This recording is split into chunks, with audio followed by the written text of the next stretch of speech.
Going back to the subsequent agreement, there was expert testimony that Mr. Dondero was paid less than similarly situated executives, and that there was a practice, albeit, scant and a while ago, of other executives being given forgivable loans as part of their compensation. So going back to the question of, are the declarations the only evidence? No, the declarations are not the only evidence.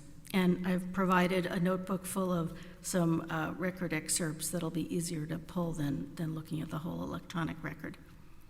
Thank you. We have your argument, and you saved time for rebuttal. Can I ask, though, how many of these cases do we have right now? Is this a third pending appeal on this big matter that's pending right now? Do you know? I do, Your Honor. There's this one.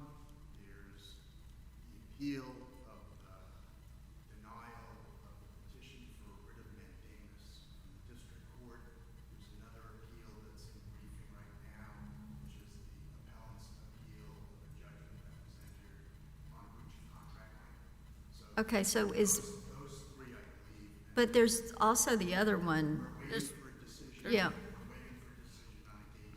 This is summary judgment. So 4 pending appeals right now in these Highland capital matters, for lack of a different way to describe them. Okay. I believe this court has already entered probably 10 different decisions for these. Right. Okay. Thank you. Good morning. May it please the court. John Morris, Pachulski, Stang, Zealand, Jones for the appellee, Highland Capital Management. Before Mr. Dondero caused Highland to file for bankruptcy, he and his affiliates borrowed tens of millions of dollars from Highland. Those loans were evidenced by very simple promissory notes, 2 pages, that were created under his direction. We're here because he doesn't want to pay them back. There's no dispute that Highland has established its prima facie case. There's also no dispute that when Mr. Dondero controlled Highland, the notes were listed. They were given to Highland's outside auditors. They were listed as assets on Highland's internal records in their bankruptcy filings while he controlled Highland. Collections on the notes were a substantial portion of Highland's plan of reorganization. Was anything ever given to the auditors caveating that these loans were to be forgiven, or there were provisions to forgive the loans? It's a great question, Your Honor. The short answer is no. And not only is the answer no, Mr. Dondero had an affirmative obligation to disclose them because they were related party transactions. When were the oral agreements to forgive these loans first disclosed to anybody besides Mr. Dondero? 6 months after we commenced this action. 6 months after we commenced the action, and it was only after his first answer to the complaint, he said the notes were forgiven. So we served a request for admission. Admit you didn't pay taxes on it. He had to admit it. So he amended his answer to add the concept of condition subsequent. We said, Mr. Dondero, please tell us who entered the agreements on behalf of Highland. And he raised his hand, and he said, I did. He made Rule 26 disclosures that required him to disclose every single person who likely had actual knowledge of the case. He didn't name Nancy or Duggaboy. We served an interrogatory. Please tell us every person who has actual knowledge of the alleged oral agreements. He didn't name Nancy or Duggaboy. It was only after all of that happened that it became so ridiculous that he moved to amend his pleading to assert for the first time, 6 months while we're in the midst of discovery, that this whole agreement came into existence. To her credit, right, Judge Jernigan granted the motion, and here we are. I mean, Even if all that's true, and I'm not at all suggesting that that's not all true, and that they should have, the forgiveness thing should have come out earlier, the fact that Nancy was part of it should have come out earlier, that there was some effort to hide that, or that this is an evolving thing that's whatever works for the moment works. Why isn't that still appropriate for factual determinations by the jury, who might very well, if what you say is true, pour him out very quickly? The purpose it's a great question, Your Honor. The purpose of Rule 56 is to weed out these types of cases. Well, let me ask it this way. The affidavits come along, the declarations from Mr. Dondero and Nancy. So what in the affidavits contradicts prior evidence, prior testimony, et cetera? I mean, because sham affidavit has to be something to basically manufacture a material issue of fact, right? Right, So how do they do that, or do they just add to the evidence? if you've got the time, Your Honor, I'm going to go through the list of Well, reasons. we got 16 minutes. That's right. Or less. So I would say number one is everything I've already described. If you go to pages 18 to 21 of our brief, you'll see the citations to the record for everything I just described for you. But that's to Judge number one. Elrod's point, that's a jury argument. I'm grappling for what in the affidavits contradicts other evidence, his prior statements in record. So the statements in the declarations that they say Nancy and Mr. Dondero had an oral agreement is contradicted by his statement that he entered the oral agreement on behalf of Highland. It is contradicted by his answer to the interrogatory that Nancy and Duggaboy had no involvement and no actual knowledge of the alleged oral agreement. That's the Well, he didn't say that. He just didn't list them or her as having knowledge about the issues in the It's a sworn interrogatory. No, but it's an omission. Is that enough to create a conflict to strike the affidavit? I believe it does, but there's, in addition to all of that, because I want to give you the complete list, okay? It's contradicted by his proof of claim. His proof of claim is in the record at 9669.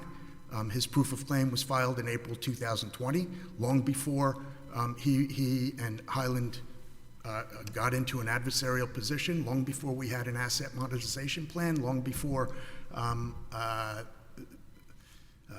we made a demand on the notes. And if you look at that proof of claim, again, there's absolutely nothing in the proof of claim. He had an opportunity there to describe the alleged oral agreement, and he doesn't do it. He just says, I issued the notes in lieu of compensation. No mention of Nancy, no mention of Duggaboy, no mention of an oral agreement, no mention of conditions subsequent. The same thing, and this might be the most compelling evidence, frankly. He sat there at the confirmation hearing in early February 2020.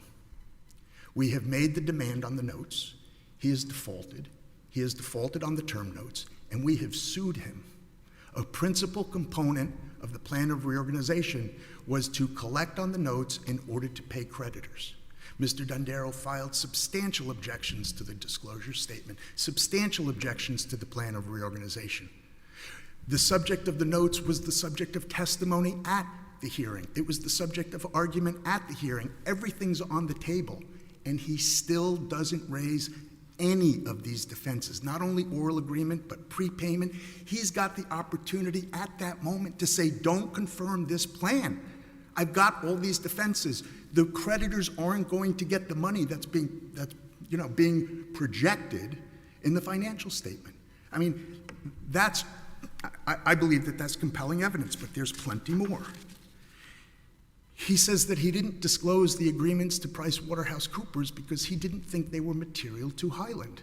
Again, I urge the court to look in the record at 70705 and 29462. Those are the management representation letters that he signed in 2018 and 2019.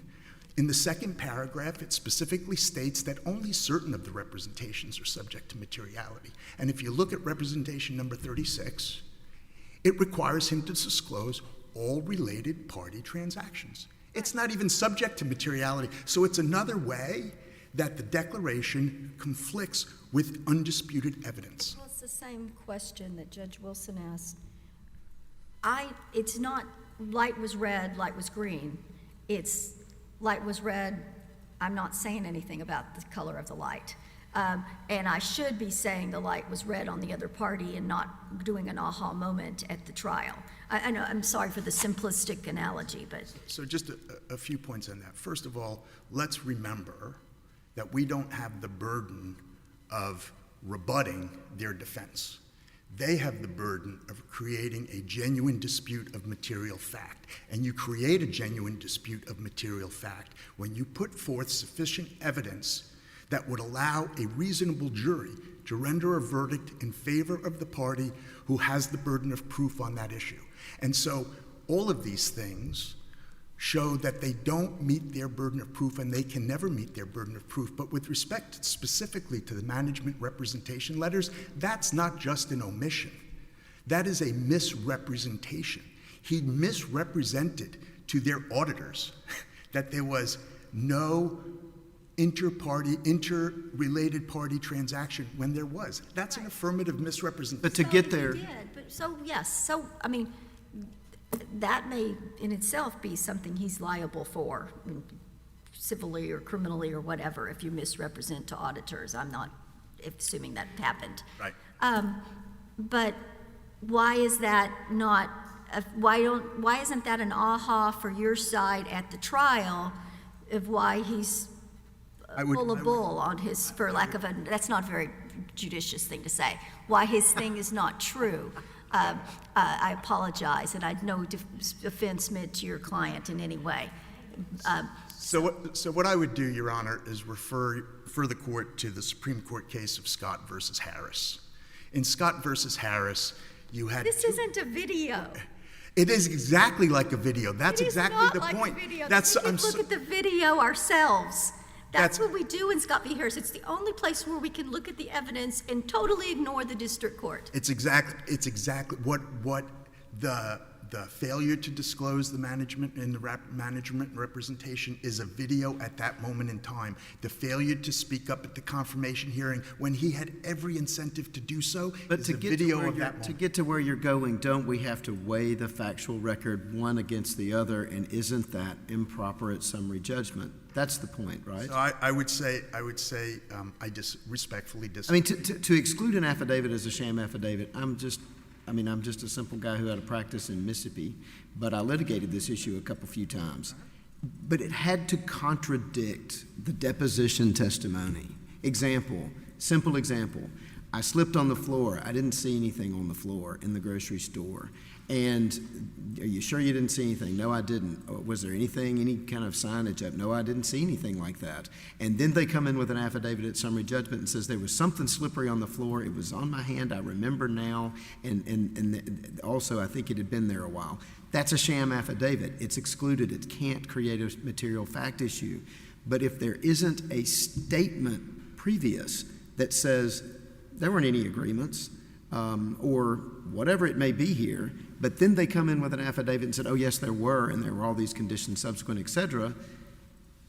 I mean, if you don't have anything beforehand, how does this not just amplify or clarify what the summary judgment record is? So, great point, right?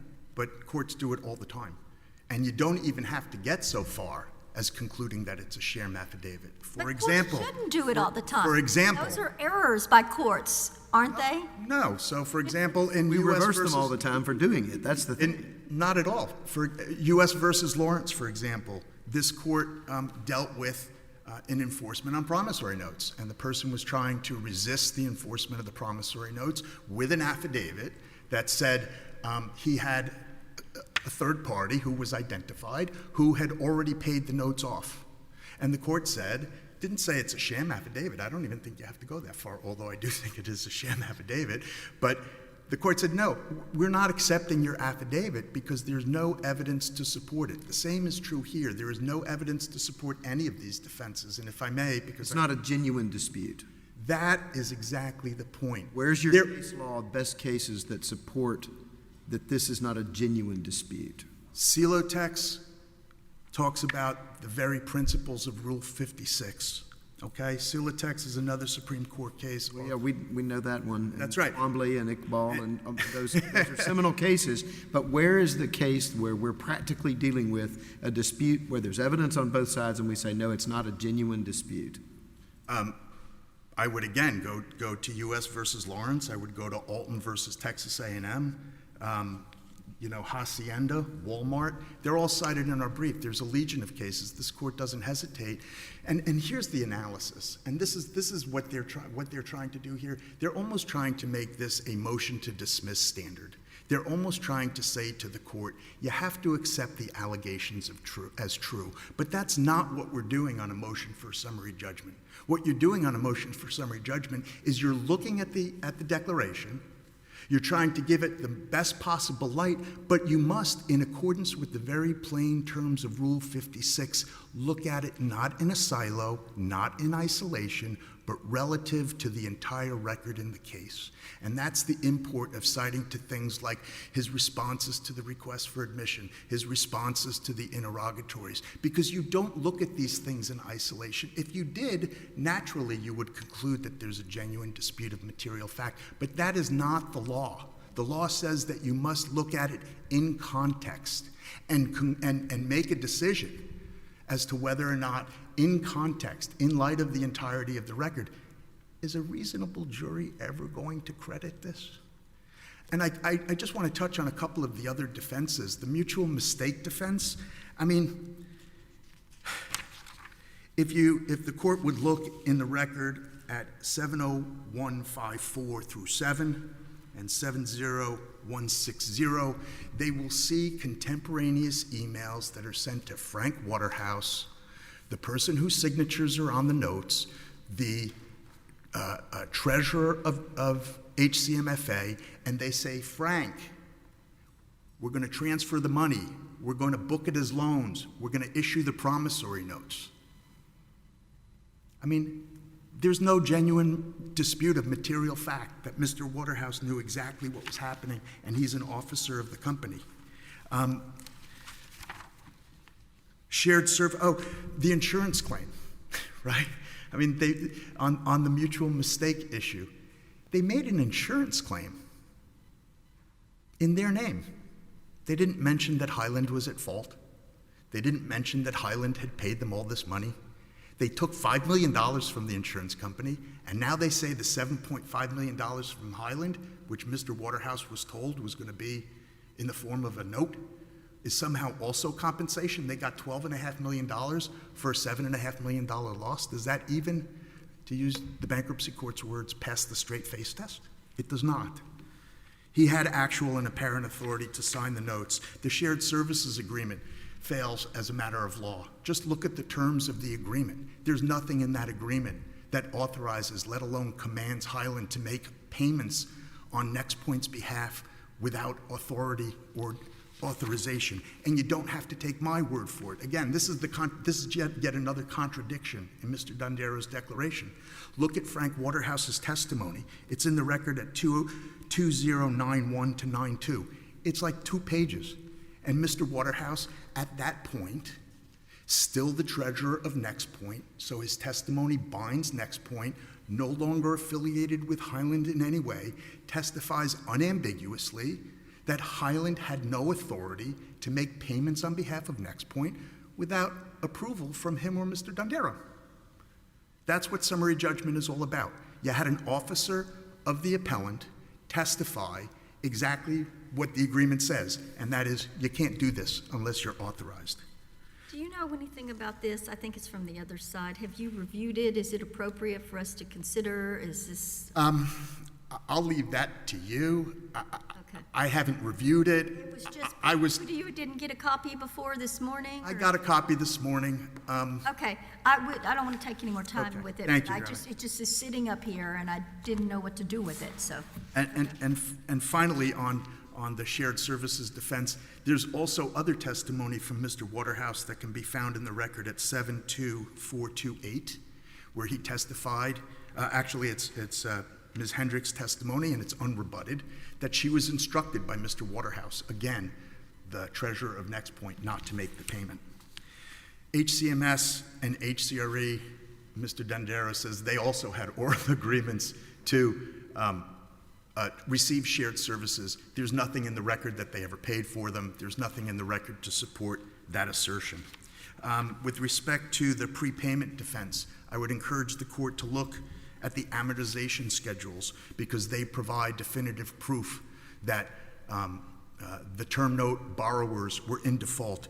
Those amortization schedules can be found in the record at 28602 and 74603. And what they'll show, and this is consistent with the term notes, right? In Section 2 of the term notes, the borrowers were required to pay each year 1/30 of the original principal and amount because it was a 30-year note, plus all accrued and unpaid interest as of December 31st. And it is true that Section 3 permitted them to make prepayments. It is true that notwithstanding the oral agreement defense, Mr. Dondero caused the term note lenders to repay millions and millions of dollars. The money's just sloshing one way and the other, right? We don't dispute that at all, but what you will find on those amortization schedules is that in December of each year, 2017, 18, and 19, notwithstanding the fact that these millions of dollars of prepayments were made, amounts were still due at year end. And pursuant to Section 2, those payments were required to be made. And they knew it. How did they know it? Because they were given a 13-week forecast in December 2020 that said there's interest payments owed at the end of the year. And they just didn't do it. That 13-week forecast can be found in the record at 28587. And then, to top it all off, they attempted to cure, which it's not a criminal case, but it's kind of consciousness of guilt. They realized, oh my gosh, we now stepped in it.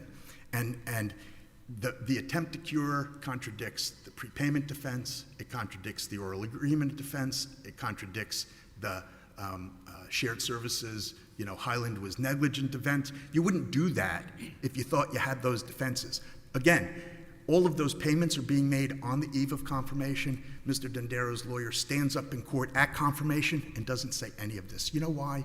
Because it was all fabricated. It just was all fabricated. And that's the bottom line. And that's the purpose of summary judgment. I just want to close very briefly by referring the court really to the Silatex case, because Justice Rehnquist articulated very importantly what the purpose of summary judgment is. And if this case is not worthy of summary judgment, I don't know what is. If you can just throw anything out there to defeat summary judgment, no matter how outlandish, no matter how contradicted by undisputed evidence, we'll be doing this forever. Thank you, Your Honors. Thank you very much. Thank you.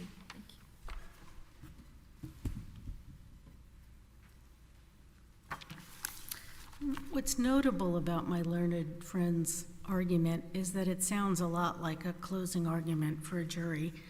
And so I'm going to point out some of the ways in which what he says is contradictory evidence is not. So, for example, the attempt to cure, that's not a contradiction.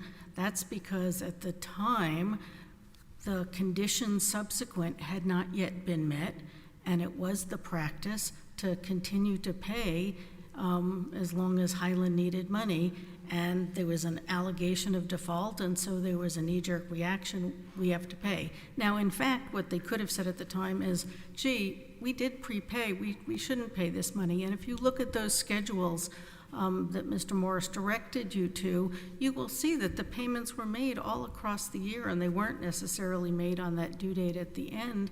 And so the evidence is that those did satisfy the annual payments. And the fact that payments were made doesn't mean there wasn't a subsequent agreement to forgive the loan. It's because of Highland needed money, payments were made, and the conditions for forgiveness had not yet come about. So it's not a contradiction. Another thing that was raised was the proof of claim, and there was, which was... Can any reasonable jury believe all of this? Yes, Your Honor, because remember, this is a closely held company where founder owners make huge amounts of money. Many would take all the money out. Our experts said many would take all the money out at the end of the year, not leave anything in. And so, yes, this makes sense in this kind of business to have a plan that worked this way. So, yes. Did it make sense for him to stand mute at the confirmation hearing? He didn't. He had already filed a proof of claim saying that those loans might be forgiven as compensation. And at the time of the plan, the conditions for forgiveness had not yet been met. Cornerstone, MGM, and Trustway had not yet been. Why wouldn't that have been listed as a contingent liability or something? Why wouldn't that have been? Because it's supposedly very sophisticated and lots of money. Why wouldn't those all have been in any normal And that's bankruptcy, they would have certainly, listed some kind of contingency, that's even if certainly, not yet fulfilled. that's certainly something that would be argued to the jury. Gee, you shouldn't believe this because they should have said something at the time. But he did say something at the time. There are the proof of claims, and those are before confirmation. And then very early on in the dispute, there was a letter from former bankruptcy Judge Lynn, who was representing Mr. Dondero, to Highland's counsels, raising the loans as compensation issue. So this was not, and there's testimony that Mr. Dondero told Mr. Waterhouse that don't take account of the notes necessarily in the plan because those might be forgiven. So Yeah, but I mean, some of these omissions are misrepresentations. I mean, but then you can't just stand mute and let an untruth be perpetrated on a court or in sworn testimony or representations like your discovery responses. Didn't list Nancy as having any knowledge whatsoever. Well, that's utterly not true but if you take her declaration. but I mean, how do you square that? At some level, it does go back to the idea of whether this dispute is genuine or manufactured. And I would ask the court to remember, or at least envision, how chaotic the early days of the Highland bankruptcy were. So was there perfect information shared? Well, I don't know how chaotic, but we're talking about tens of millions of dollars in loans that were forgiven by an agreement orally. But it wasn't even oral because it was me to me. And I knew the terms and I knew what they were and all that. I knew the conditions subsequent. But I didn't tell anybody, even when it was time to file proofs of claim and assets of the estate and all those kinds of things, that if you omit something from your schedule of assets on a bankruptcy schedule, I mean, that's actionable, is it not?